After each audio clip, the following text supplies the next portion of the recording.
በጣም ለምትወዱት ሰው ይህንን መልእክት አድርሱለት። በተለይ የኔ የምትሉት ወዳጅ መስማት ያለበት ነገር ስለሆነ እግዚአብሔር ያለው ሊሆን በጉልበታችሁ ተንፏቃችሁ አትድሙ።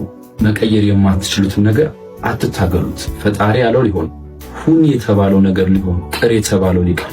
ለእናንተ ያልሆነ በልክ ያልተሰፋን ነገር ባይመጣ እግዚአብሔርን ለምን እንዳትሉት። እግዚአብሔር የተከለው ነገር ላይነገር በወንዝ ዳርቻ መሃል እንዳፈራች በለስ ታብቡበት ይሆናል። ከጤና በላይ ምን ምስጋና አለ? መሳቅ እኮ ግዴታ አይደለም። አለማልቀስም ተስፋ ነው።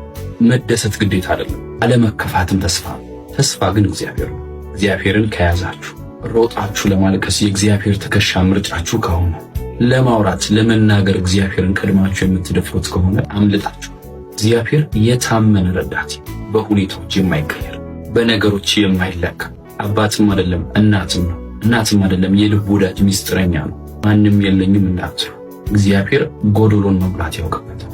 እግዚአብሔር ሽንቁርን መድፈን ይችልበታል። የእግዚአብሔርን መልካምነት ለማወቅ ትናንትናችሁን ተመልከቱ።